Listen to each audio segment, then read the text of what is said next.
Thank you so much. Tonight I'm going to be talking about Al-Qaeda's grand strategy. But before I begin to do that, I perhaps should justify this topic. I might have to, for instance, define what precisely is meant by grand strategy, and also to give you a little bit of understanding of where their grand strategy fits in the organization as a whole.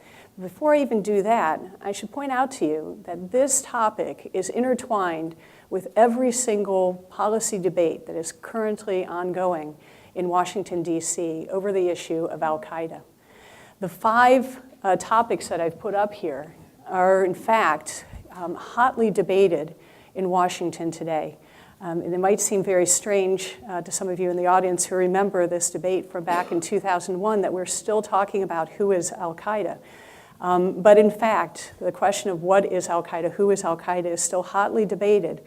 The question of what are these affiliates that everybody talks about and what the relationship is with Al-Qaeda, whether there's any command and control between the affiliates and Al-Qaeda, and what's the proper way to deal with this group, and can we actually win against them? All five of these questions are deeply intertwined with the question of Al-Qaeda's grand strategy, as I'll show you tonight. And I hope to bring some clarity to all of these debates tonight as well. So what is grand strategy, and how does it help us to understand where our policy should be at when dealing with Al-Qaeda?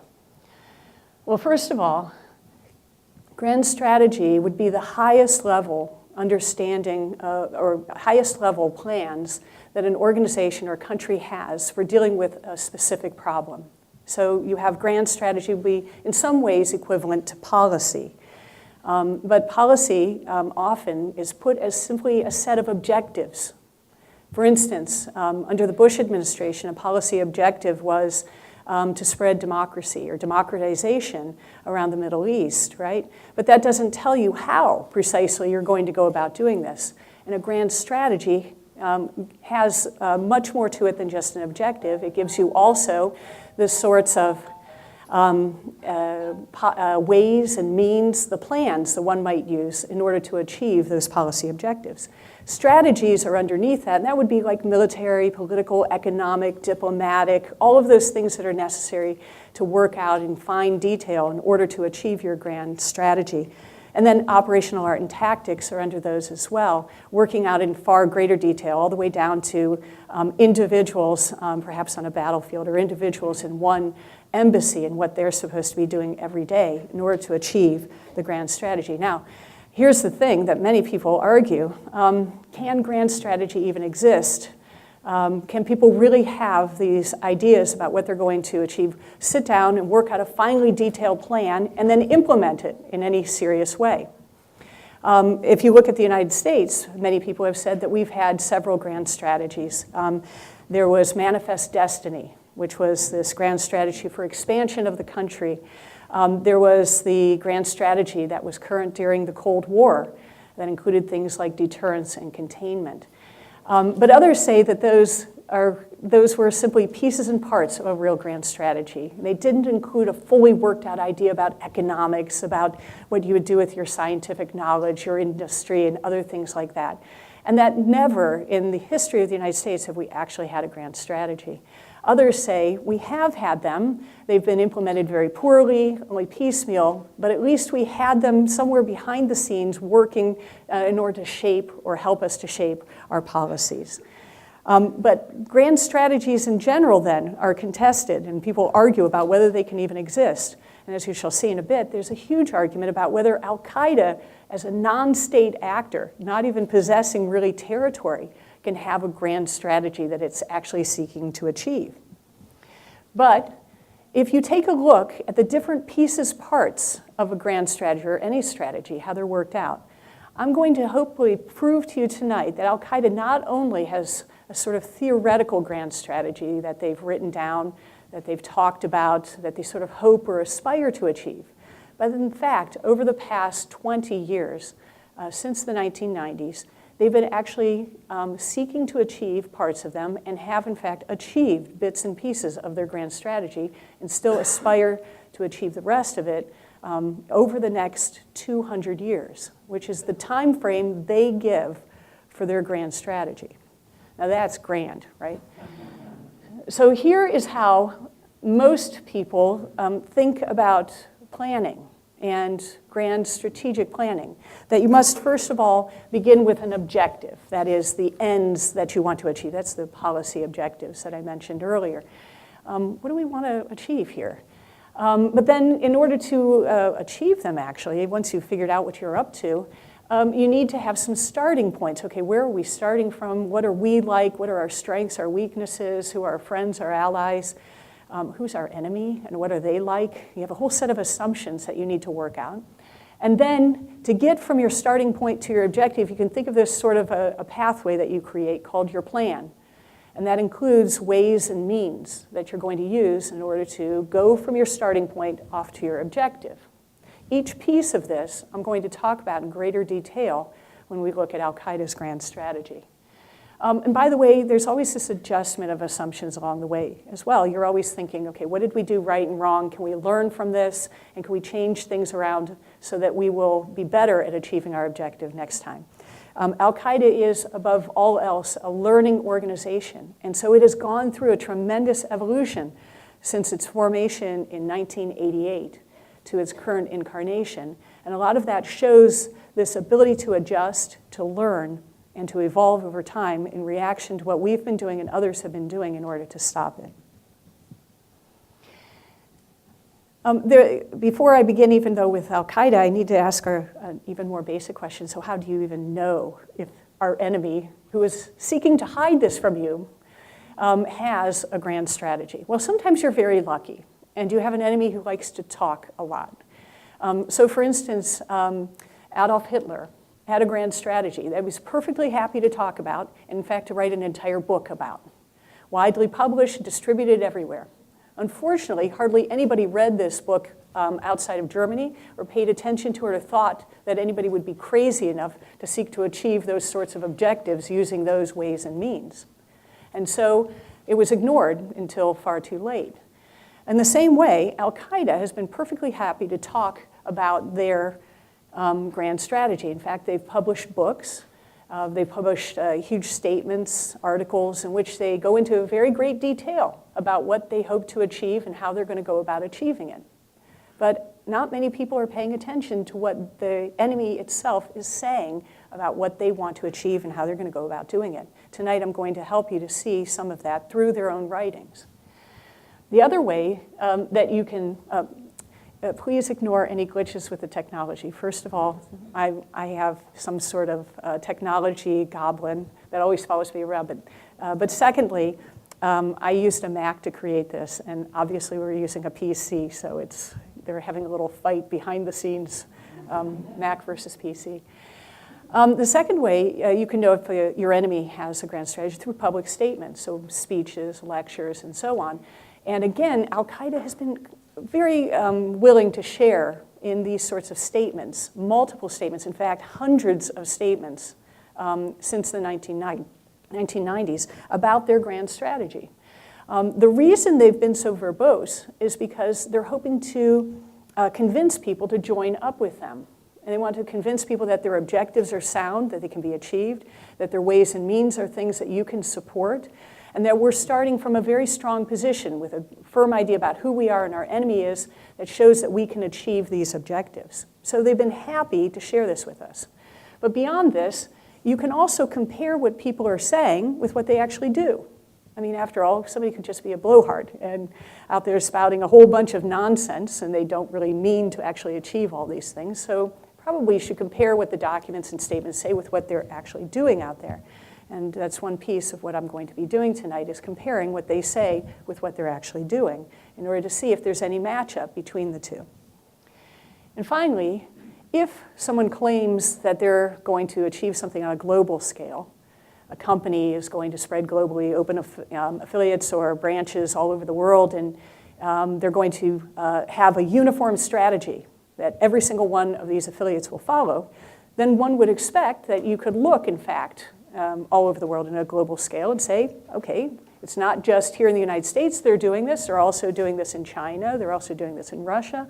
Maybe they do actually have some sort of unified strategy on a global scale. On the other hand, if only one of the branches is actually doing what the group says or the company says is their strategy, and others are off there doing all sorts of wild and crazy things that don't follow the strategy, then you can probably have a little bit of skepticism about whether this is actually occurring on a global scale as they say it is.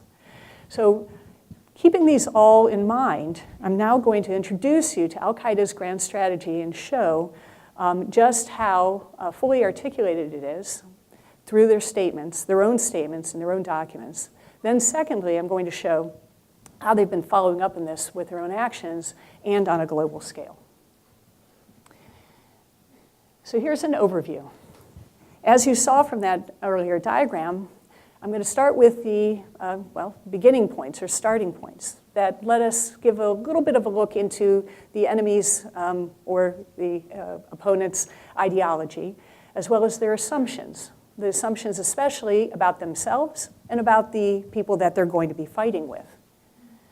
Then I will take a look at their objectives that they hope to achieve, the means that they're using in order to achieve these objectives, and finally the plans or ways that they're using in order to put this all together to achieve their objectives.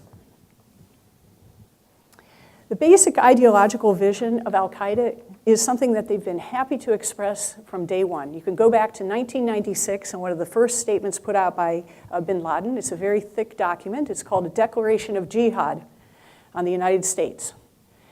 Most people know about the 1998 Declaration of Jihad, but that 1996 one was ignored. And I think that's because, first of all, it was too long for Americans.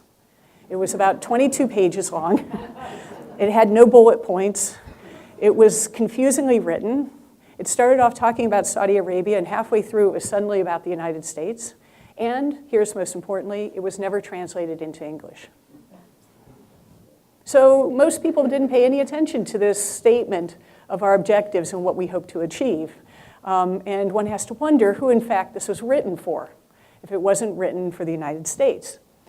But in this document, as they do in nearly every statement that they put out, including a terrific book by a guy named Abu Bakr an-Neji, states that we have to create something called the caliphate, or an Islamic state, in order to correctly practice our version of Islam. Secondly, they believe that the entire world will eventually follow our version of Sharia and our version of Islam. Thirdly, they believe that they are the only true believers in the entire world, this tiny group of a few hundred and then later a few thousand people. All of those people who call themselves Muslims around the world are just so-called or nominal Muslims. They're not real Muslims like us. And in fact, they call themselves the saved sect or the victorious party in order to set themselves apart as this tiny little group that's guaranteed paradise, unlike the rest of Muslims, who may be going to paradise, but may also be going to hell. They also believe that hostile unbelievers control the entire world. The international system is under the control of these hostile unbelievers, and their main purpose in life is to prevent the creation of an Islamic state. You may not know this, but that has been the main purpose of U.S. foreign policy since day one, according to Al-Qaeda. Is to prevent the creation of an Islamic state. And they actually have entire histories written of the United States to prove that this is true. That's why war against us is justified. Because if we don't do something about the United States, we'll never be able to create this perfect state that is necessary in order to implement our extremist version of Sharia. Now, having given you that overview, I'm going to go through very quickly the basics of their grand strategy to show how they put that all together into a broader vision. So first of all, their starting points in their ideology are extremely important for that basic vision. They have 5 different concepts that are foundational for explaining why they are the saved sect, why their version of Sharia is the only right and true one, why other Muslims are not really real Muslims, but only they are, and so on and so forth. They begin with these 5 concepts, foundational concepts, and 4 of the 5 are also understood and have a sort of place within Islam as a whole. And I think that's why it's best in explaining these to put them out as a contrast so that you can see how ordinary Muslims think about these ideas and then contrast them with Al-Qaeda's views so you understand where they are at within the broader, bigger world of Islam. So most Muslims believe that Tawheed is the center and core of their entire religion. It states quite simply there is only one God and only He should be worshipped. That's usually called monotheism. I've seen it Tawheed very poorly translated as Unitarianism. I just think you get off on the wrong track there with that translation. But Tawheed is the center and core of Islam as a whole, as much as the notion of the Trinity is for Christianity.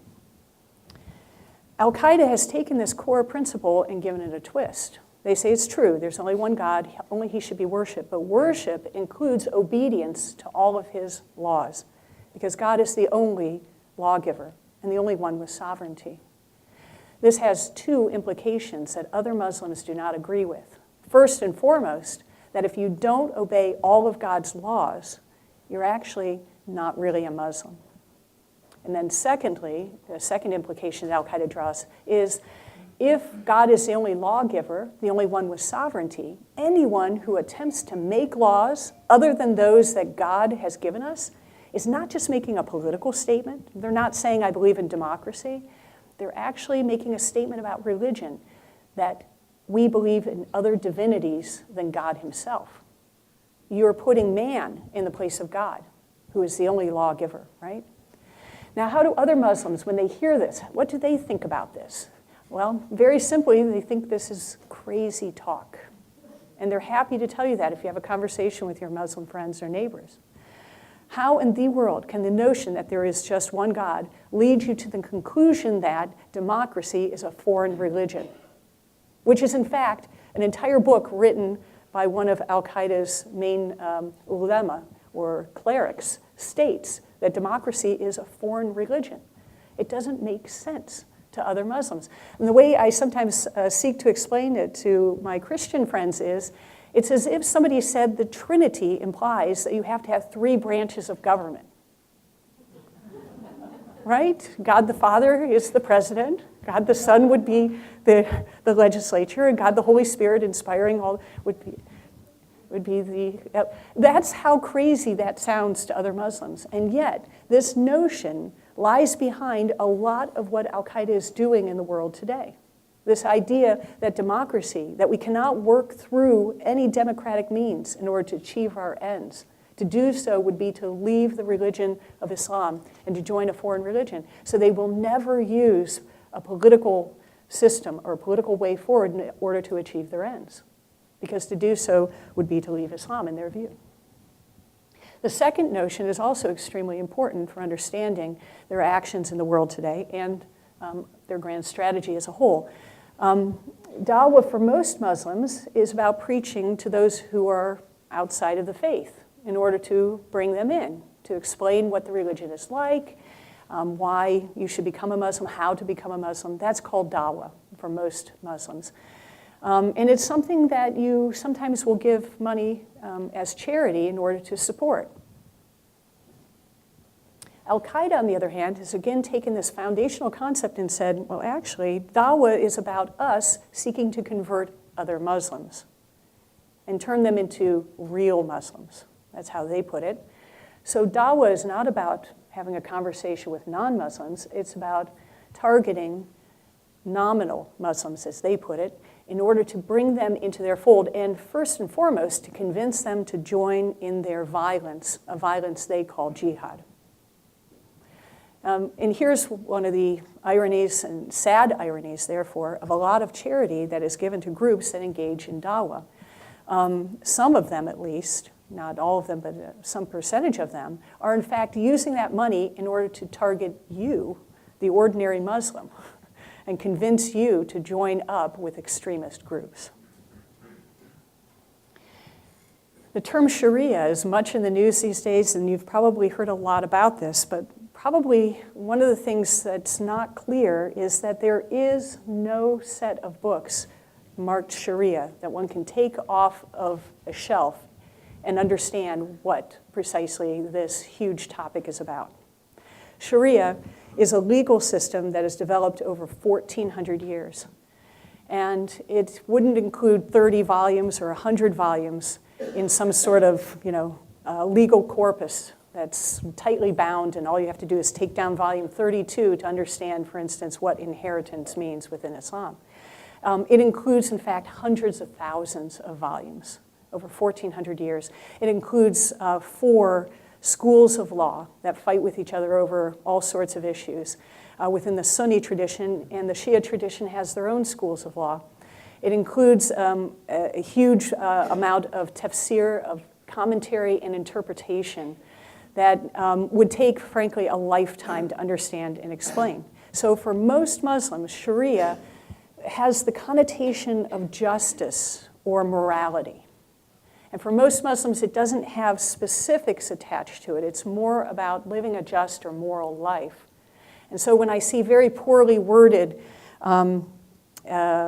polls that are taken out in the Muslim majority world saying things like, would you like to have Sharia implemented in your country? And people say yes.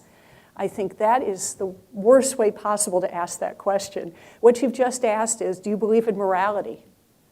And the answer is obviously going to be yes, right? People are not going to say. But for most Muslims, then there are very few specifics attached to Sharia. It's an ethical system in some ways more than about specifics. And it's also key to the religion, living that moral life. So Sharia is about obeying God's laws, as I understand them, and being a moral person. If you don't do that, well, maybe you're not such a good Muslim, but you're still a Muslim. And by the way, it's not up to me to correct my neighbor and tell them, by the way, you're not living a moral life. You should shape up. Al-Qaeda has a very different view.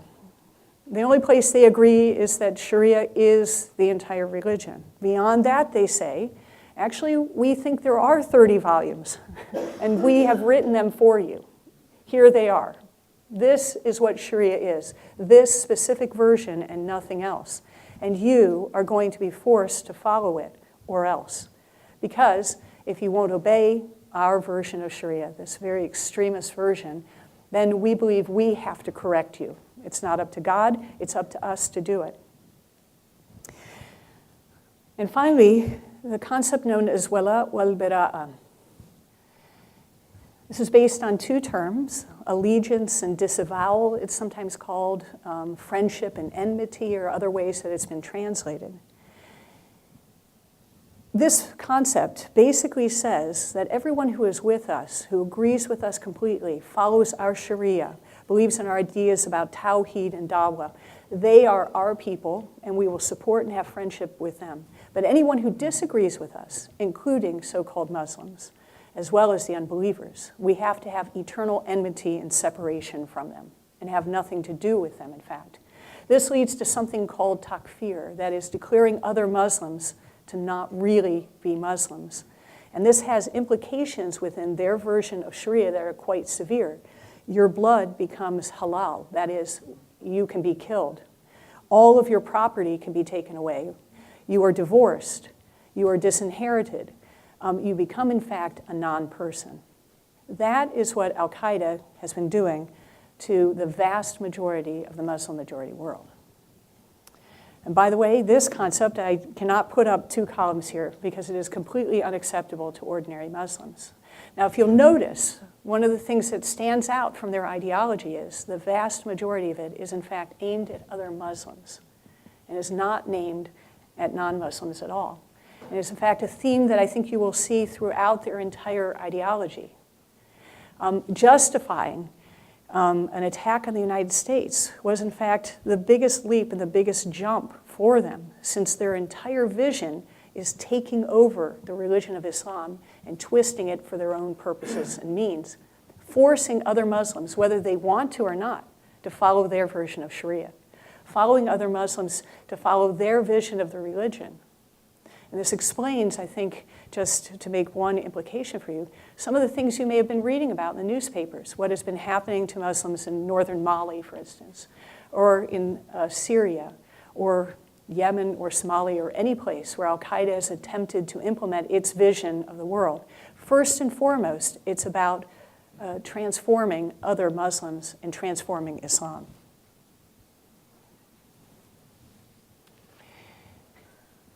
Now this plays a lot of this vision of themselves as transformers, as people who are going to renew the religion into their own image, can be seen in their self-image as well. But they have another view of themselves as the high command of a global jihad that is more specific and has developed since 9/11. Before 9/11, they talked about themselves as a vanguard, as a group that were going to charge ahead and others would follow us, who were going to show people what Islam should be and we would be imitated. But since 9/11, they've actually changed the way they talk about themselves, no longer depending on others to follow them, but going to command people, to order people to do what they want, and to have forces on the ground that they call branches or regions who will do our bidding and act as our hands and feet out there in the world. This vision of themselves is divided into two pieces, a high command and as branches or as regions, is reflected in current thinking in Washington today. You see this language, I am sure, of the core and affiliates, Al-Qaeda's core and Al-Qaeda's affiliates. And this is, I think, a reflection of the language that is used by Al-Qaeda itself in talking about what it is and what is up to. But the terms core and affiliate do not get at the functionality of the terms high command and branches, because the way Al-Qaeda sees it is there is a command who is ordering people around, whether they obey them or not is another question, and out in the field, these branches are organically part of us, not somehow separated, not something different. They're organically part of us and working with us in order to achieve our grand strategy. They also have a series of assumptions that flow from their ideology. Their assumptions are, as I said from their vision, that the main purpose of the enemy, that is us and our allies, is to prevent the establishment of an Islamic State. And as I said, they've written entire books in order to explain the history of the United States through this lens, beginning with the fight against the Barbary pirates. That's apparently when the United States started. There's no history before then. Right through the foundation of Israel and then the unprovoked attack on the Taliban after 9/11. They don't think that 9/11, in fact, caused the attack on the Taliban. The center of gravity for this enemy, in their assumption, is public support and the economic system. This is also a development since 9/11 and shows some interesting learning on their part. Before 9/11, they believed that the US was a paper tiger and a media mirage that really had nothing behind it, and that all you had to do is carry out a few attacks like 9/11 and the US would run for it. Since 9/11, they've changed their minds somewhat, and they see this as a longer-term battle in order to get rid of the United States from their lands, and they're using attrition especially in order to carry out this vision, as we shall see later. Their assumptions about the war are also quite telling. They believe that this is an existential fight, not something that is a limited war or something that really they have any choice about. They believe the war is about the very existence of Islam, and they've made it all about a war on Islam. So in this existential fight, there can be no bystanders. You're either with us or you're against us, in their terminology. It is a total war by us against them and by them on us. And through this, by the way, they justify a lot of the means that I'll talk about later on.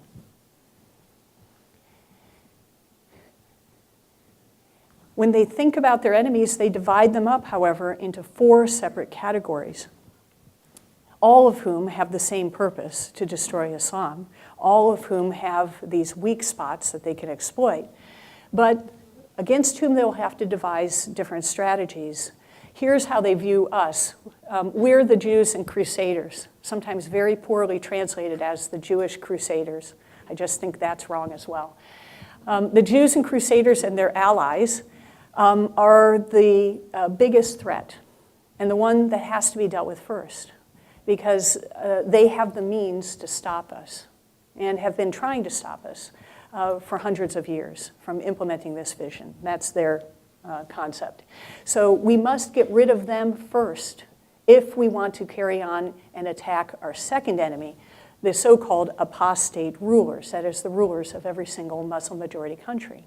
In their view, these guys are puppets, agents. They have no real agency of their own. And the only thing that's holding them up is the United States.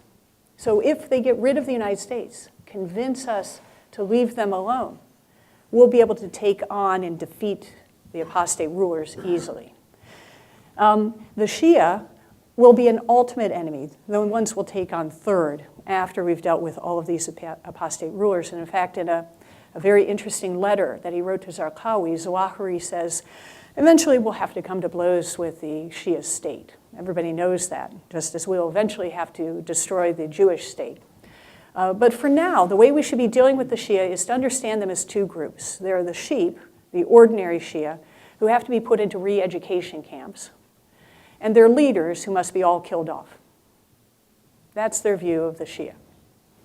And finally, they have a very large group of people who must either convert to their version of Islam, their extremist version of Islam, or face death. So all Hindus must convert or die. All Alawis, in fact, one of their leaders put out a statement about 6 months ago in which he said, don't ask for another fatwa to kill the Alawis. They all need to die.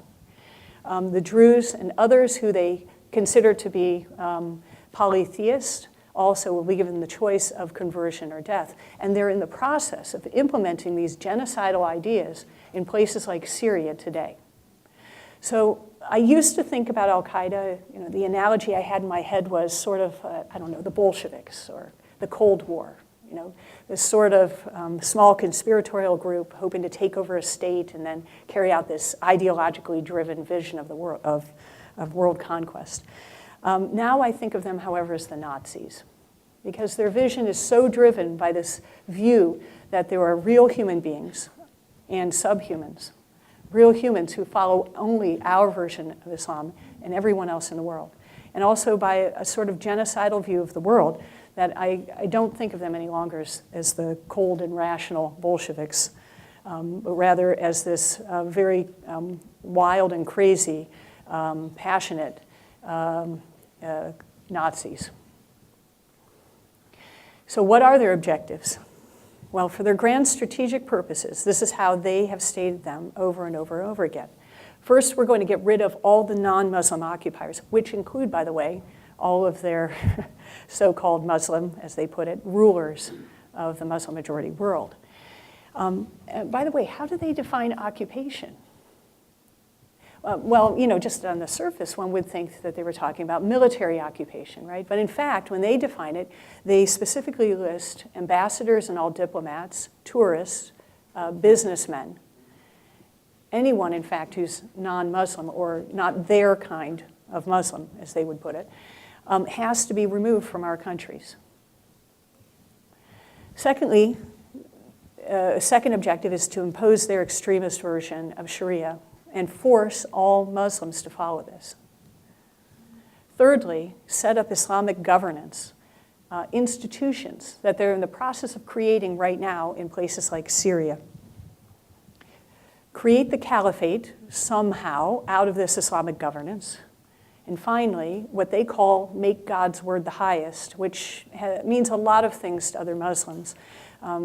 Uphold the glory of Islam, prevent Islam from seeing shame or something like that is, I think, how most Muslims understand this term.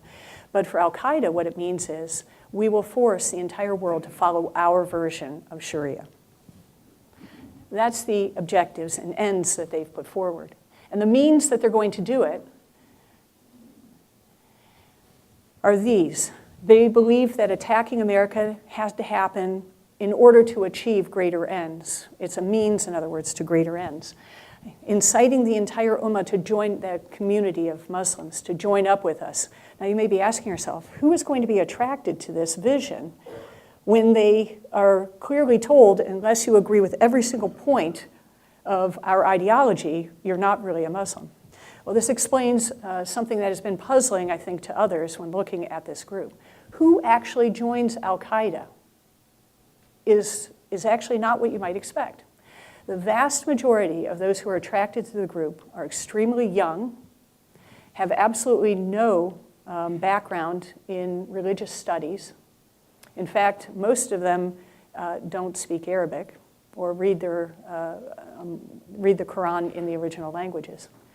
In fact, they're attracted to this because the arguments that are made fall apart when they are put before those who do have that sort of religious knowledge. So anyone who has some sort of serious background in their own religion has a little bit of immunization against Al-Qaeda's arguments. And those who don't are the ones who actually are attracted and join up with the religion, join up with this particular group. Fighting jihad.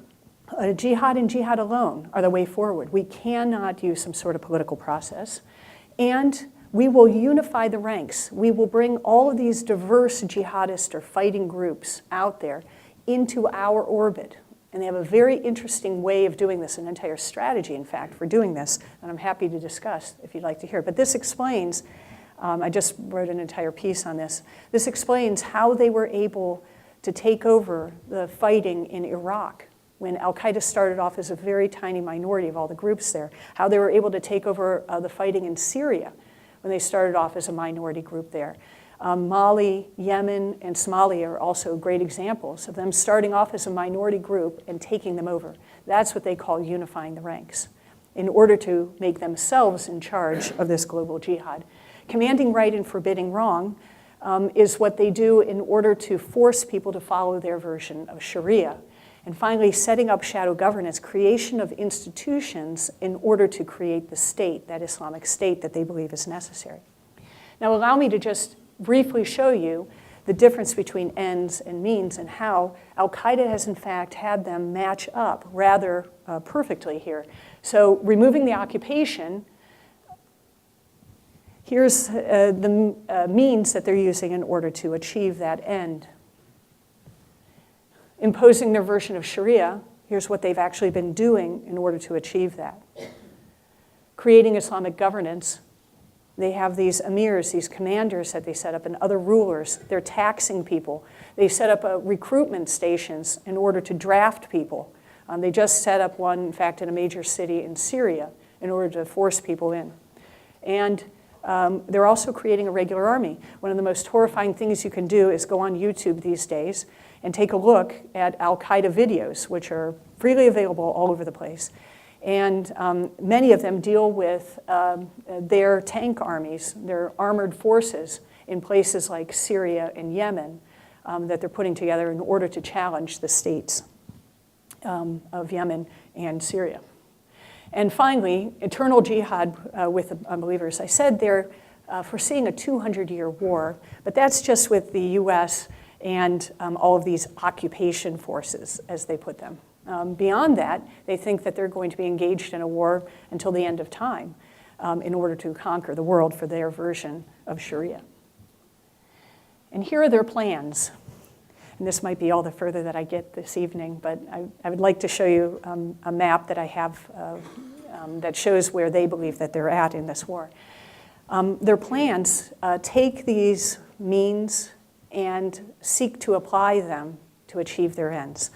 And they begin with a stage of preparation and training, one that's very similar, in fact, to the Maoist concept of a sort of preparing for war, not letting people know that you're actually doing so, training in order to later come out in the open with open warfare. So for instance, the 1990s, most of us know that they were preparing attacks on the United States because they actually did it, right? But what most people don't know is that 99% of their money was being spent on training mujahideen to go back and start jihads all over the Muslim majority world. So 99% of their effort was not about attacking the United States at all. It was about carrying out warfare in the Muslim majority world. Stage 2, begin pushing America and its allies out of our land and encourage what they call hijra, that is a migration by what we call foreign fighters, in order to come in and fight against the United States. Thirdly, impose Sharia with our hisba, that's the other term they use for commanding right and forbidding wrong, and our courts. They're setting those up right now in places like Syria, all over Syria. Stage 4, begin guerrilla warfare. Now, see, you can see in Syria, these were out of order. How do I know that they put stage 3 before stage 4 and that that's out of order in Syria?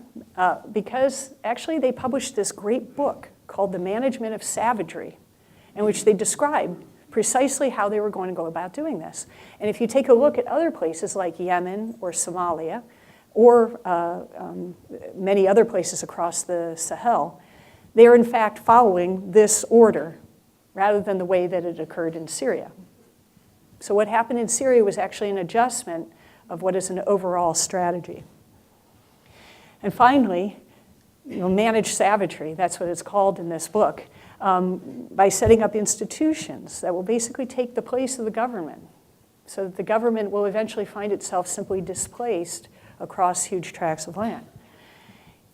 Then you unify all the people who are fighting in order to declare what they call an imara, which means an authority or a command that later will become the kernel for the state. When you've overthrown the apostate and you've seized the state, you actually have all the institutions already created up and running in order to take over and begin running your own state. And by the way, then you work across borders. To them, borders are meaningless. They were set up by their enemies in order to confine them and their spread. And they have declared that they're going to spread across these borders and have in fact begun to do so. Stage 9 is the creation of the caliphate, and that sort of just hangs out there. That's because they haven't gotten to this stage yet, and I have a feeling they don't quite know what that means yet. I certainly have seen no discussion of how precisely we're going to go about creating this nearly global state. And finally, there'll be all-out war with the unbelievers until the end of time, a confrontation that they believe will end with the return of the Mahdi and Jesus. What? Yes, and Jesus, right? The end times, the thinking about the end times is very interesting, but it includes the return of Jesus, who will convert everyone to Islam. So how well are they doing? Here's their map of the world from what they say and what they talk about and how they've organized themselves. In their vision of things, they believe that they're doing quite well. We understand this differently. We say, well, at least we haven't had a major attack on the United States since 9/11, and thank goodness for it. But in their view, that was always about getting us out. And haven't we withdrawn from Iraq? Aren't we about to leave Afghanistan? So it's on to everything else, which wasn't about us at all. My view of Al-Qaeda has shifted so considerably since 2003, 2004, when I wrote my first book on this topic. I still thought it was about us. But now I understand. Al-Qaeda's grand strategy is primarily about other Muslims. It's primarily about the rest of the world and not about us at all. My fear is we'll keep ourselves safe, but at the cost of losing the rest of the world. Thank you.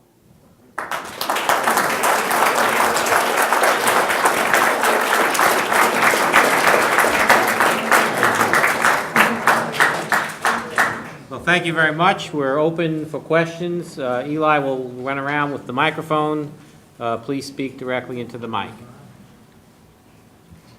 Aren't all the Muslim countries of the world and the Muslims in the U.S. and Muslims in Mali and so forth terrified of them? Yes. Don't they Yes. want to get together and destroy them? Yes.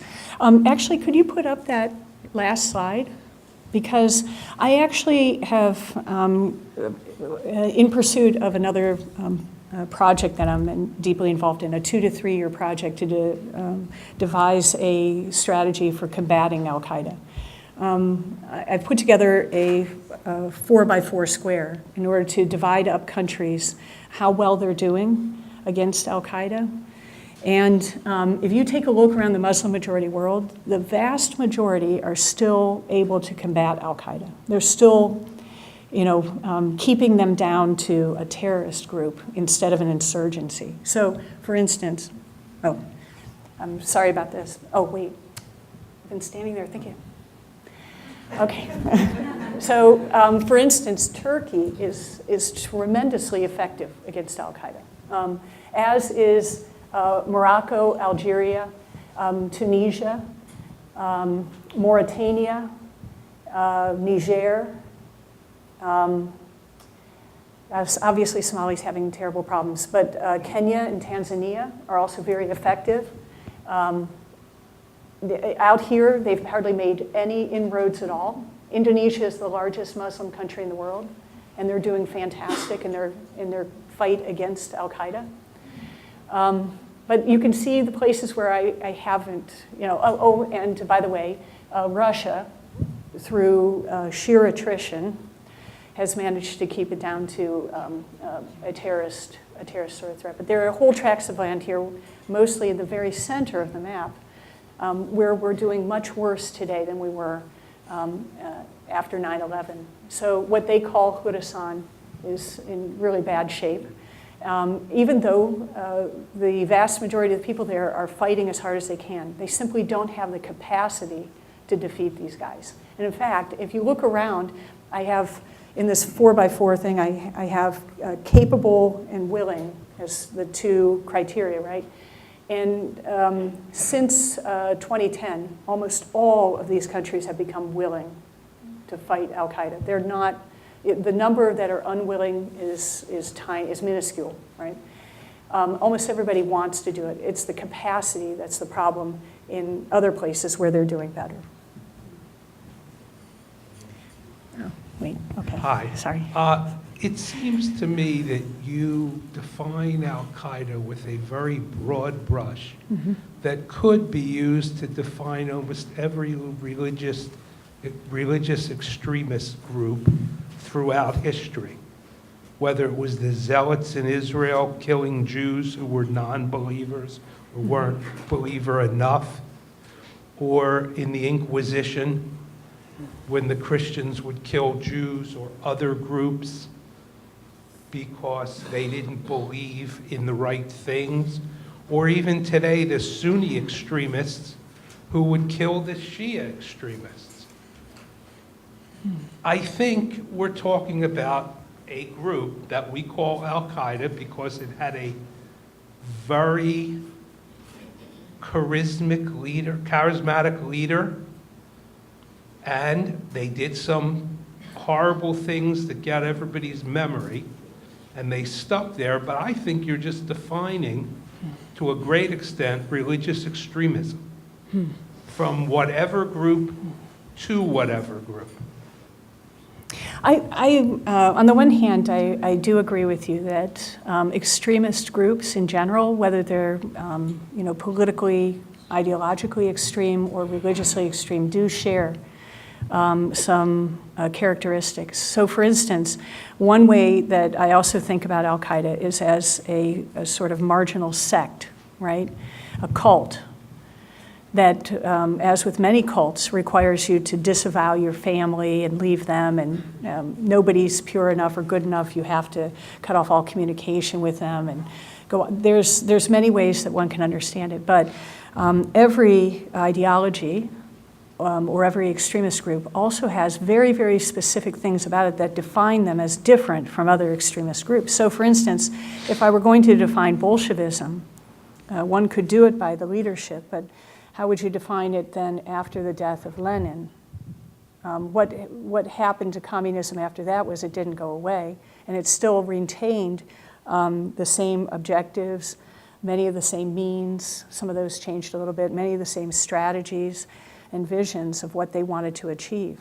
So in the same way, the views that Al-Qaeda holds are absolutely unique to it and are not those that were ever shared by anybody else. In fact, in the 1990s, they had huge arguments with other extremist groups who said, you're crazy to believe these things and we don't accept you.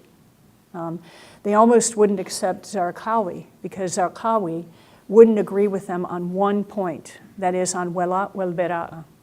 Saif al-Adl, who was the head of intelligence for Al-Qaeda at the time, put together this quite nice public, discussion of the negotiations he went through with Zarqawi. And this is back in, I think it was published in 2005. And he talks about the fact that we almost couldn't come to an agreement with him because he wouldn't budge on his definition of wala wal bara'a. So we almost had to let him go. So while it's true that many extremist groups share a lot of different points or characteristics that one can point to, in this case, we can be very, very specific about their beliefs, about their objectives, about their strategies, in a way that literally no other group shares with them. The big argument is whether the affiliates, and I put this up as one of the discussions that is going on right now in policy circles in Washington, is what is the exact relationship between the leadership, that's often Afghanistan, Pakistan somewhere, and the affiliates, as we generally call them. Al-Qaeda never calls them affiliates. Its term for them is, as I said, branches. And these are how they draw the branches. So to them, it's a regional, it's a geographical thing as well as a group thing, right? And I suppose, but here I have no proof, I suppose that they would think of these as being regions within the caliphate eventually. And here, by the way, you'll notice that there's a small lacuna right here. It's because I don't know what they call them until recently. They actually came up with a new group called the Murabitun that includes that area of the world. I didn't know what they were called, though, or how they envisioned that part of the world until very recently. So you have to wait sometimes for them to publicly declare things before you can figure out what their views are.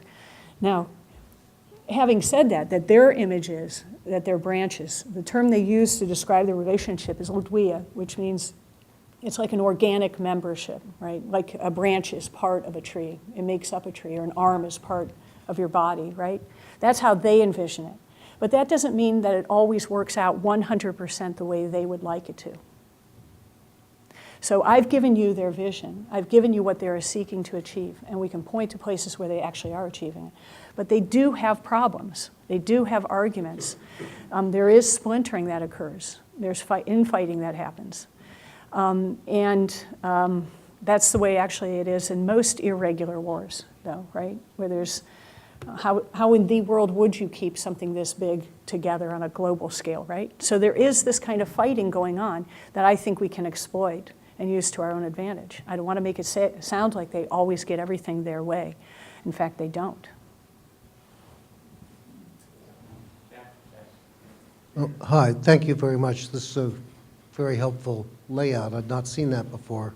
You don't have to say now, but that must go back some years, that carving up into zones. I think probably one of the hardest things to grasp is that we have minority Muslim groups in England, France, Germany, the US, and that sort of thing. Except for tiny minorities, whether it's 9/11, virtually none of them really went very public or expressed a particular moral outrage.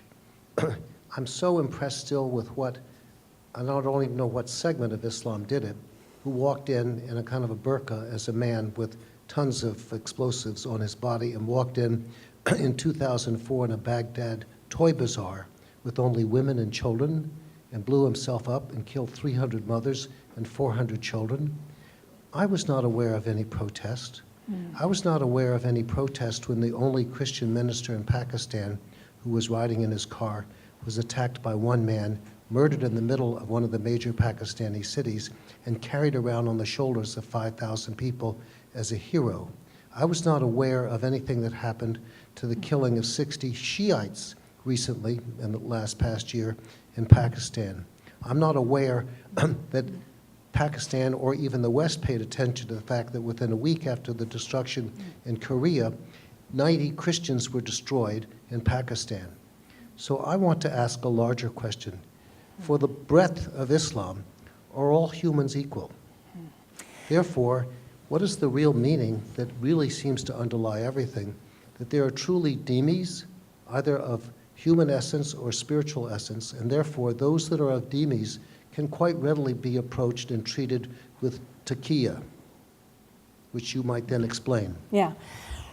So that's a sort of multi-part question. Let me give you the easier part, and then I'll deal with the more difficult part. The easier part is, why don't you hear more protests? I highly recommend memory.org, actually. They used to only do sort of the words of extremists. And if you wanted to get translations of what Al-Qaeda was saying, you could go to them and you could find it. But sometime in 2005, 2006, they realized that there was another problem going on, that people were not hearing the voices of liberals and liberal Muslims and Muslims who disagreed with Al-Qaeda. And they created a section of their website that does translations of what ordinary Muslims have to say about this, and also what ordinary ulema are issuing fatwas about and saying about this. And it's huge. It's full of protests and fatwas and arguments against the extremists. So I highly recommend, rather than listening to me talk about it, that you go to memory.org. You might actually have to join up, but there's tons of translated stuff here. The problem I think we have is, one, hardly any of us, speak and read Arabic, Urdu, all the languages that are necessary in order to be able to see this. And secondly, if it bleeds, it leads. Our newspapers tend to focus on violence rather than on protest against the violence. So for instance, after Benghazi, there was a huge protest by the residents of Benghazi against the murder of our ambassador. I don't know if any of you saw that. Yeah, it was huge. Tens of thousands of, some people say hundreds of thousands of people protested in the streets about that. And here's what happened to them later.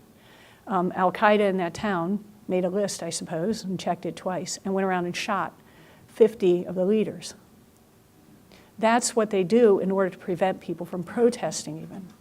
So sometimes the reason you don't hear things is because of the murder and intimidation that's going on in these countries. So that's the sort of easier piece of this. The second piece, though, has to do with the nature of Islam, which is, wow, is that a huge topic? And that's that was my original interest in the 1990s. I was actually interested in what's called fiqh, which is jurisprudence, and Islamic history and theology. So I was not interested in the extremists back in the 1990s. For some reason, after 9/11, I was like, oh, look. So maybe one of the ways to explain this is that the concept of ijma is extremely important for understanding Islam. That is consensus. Whatever the consensus of the scholars, or in some interpretations, the consensus of the community is, that is what Islam is. So the consensus of the community and of the elites and of the scholars for about 80 years was a very modernist vision of Islam. And throughout the 20th century, that vision won out.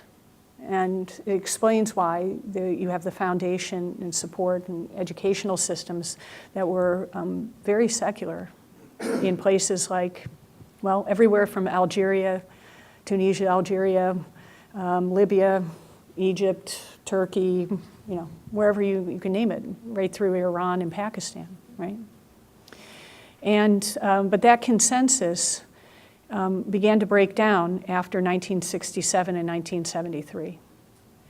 And those defeats left a door open for the Islamists, who began to make another argument that what we need is not a modernist vision, but we need to go back to real Islam as we understand it. And throughout the 1970s, that vision has been winning more and more people over to it. So I think the 80s and 90s kind of pushed it even further because so many of those societies failed, right? They failed to thrive, to create economic success, to create liberty and freedoms. And one by one, those countries began to have larger and larger numbers of people who began to argue we need to have a more purist vision of what our religion is. But even there's huge disagreements about what constitutes, real Islam. So it's not as if that vision is one thing. What is troublesome to me is that some people seem to be agreeing with Al-Qaeda that this vision of Islam is the real vision. And that's dangerous, and it's just wrong. It encourages that consensus to move in the wrong direction, and it denigrates the beliefs of the vast majority of the Muslim majority world. So to me, that's one of the major reasons to avoid thinking about these guys as somehow more authentic. That's certainly what they think, but it's not what the vast majority of the Muslim world thinks. We have time for one more. One short question, one short answer. What can you discern about the normal path to leadership? What is the succession plan? That's funny you should mention that because one of the things that was most noticeable in the documents that were released a year and a half ago from the Abbottabad cache is there's a huge discussion about deputies. First deputies, second deputies, I don't know, maybe there's even third and fourth deputies. Perhaps in reaction to the strategy we've chosen over the past few years to combat them, that is attrition.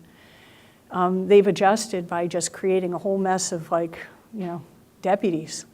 You kill off one and deputy number one's up on the firing squad, or you kill off him, deputy number two pops up. They have a very well articulated succession strategy. And a tremendous amount of resilience has been built in, unfortunately. I wish it were just as simple as having, 100 faces they put red X's through and it would all go away.